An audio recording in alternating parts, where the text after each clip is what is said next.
أعوذ بالله من الشيطان الرجيم. بسم الله الرحمن الرحيم.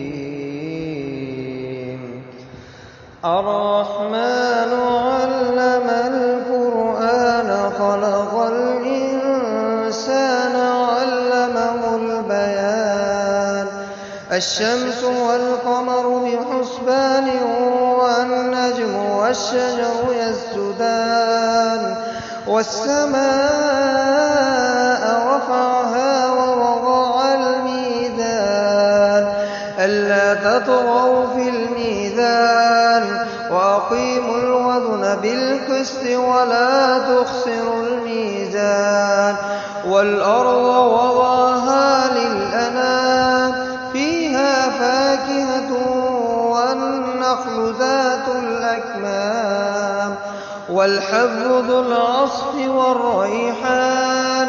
فبأي آلاء ربكما تكذبان؟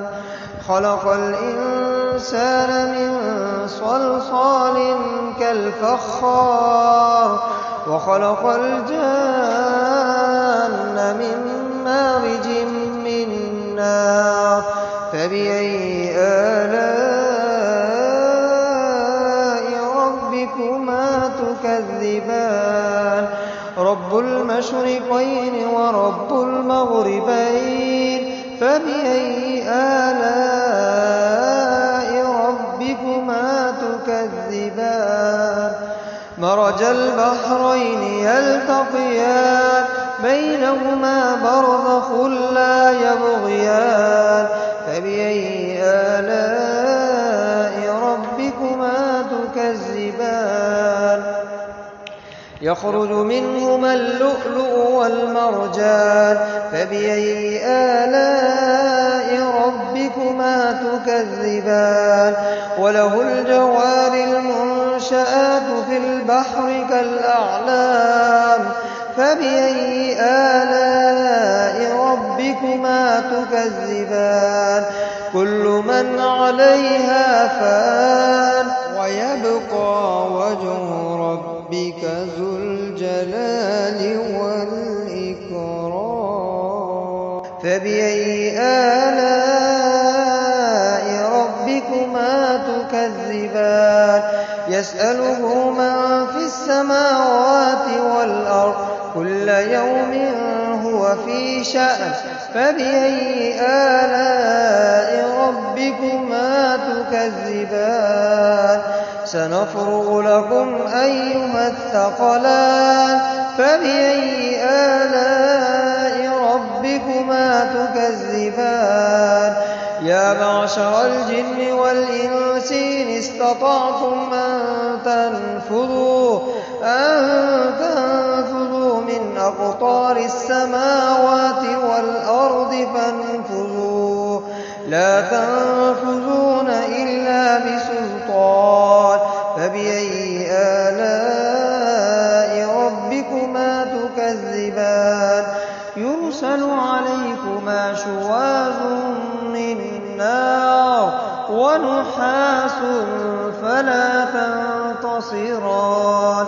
فبأي آلاء ربكما تكذبان؟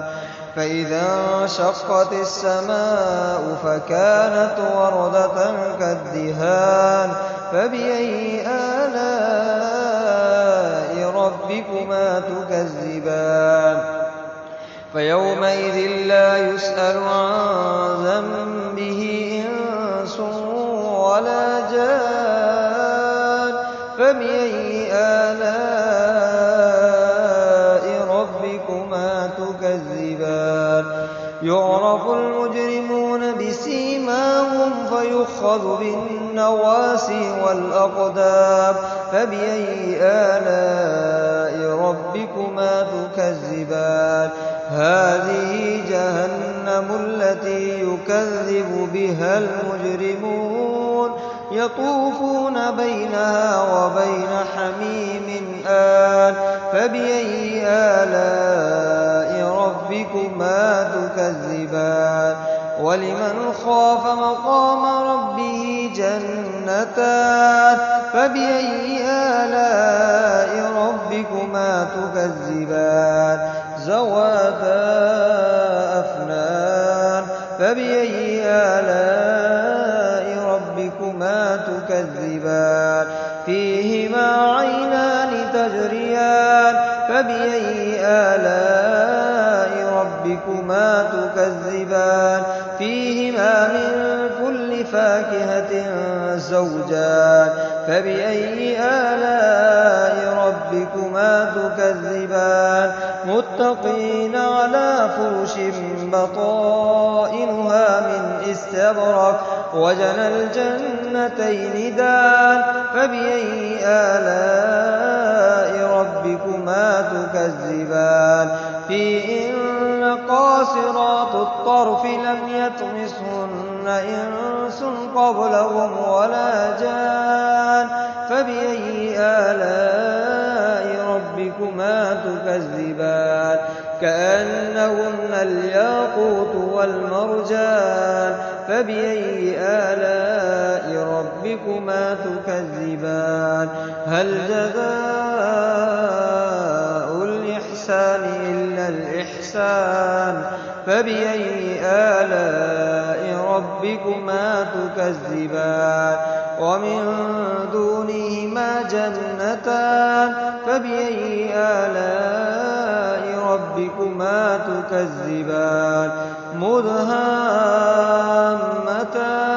فبأي آلاء ربكما تكذبان فيهما عينان نضاختان فبأي آلاء ربكما تكذبان فيهما فاكهة ونخل ورمان فبأي آلاء ربكما تكذبان فيهن خيرات حسان فبأي آلاء ربكما تكذبان حور مقصورات في الخيام فبأي آلاء ربكما تكذبان لم يطمثهن إنس قبلهم ولا جان فبأي آلاء ربكما تكذبان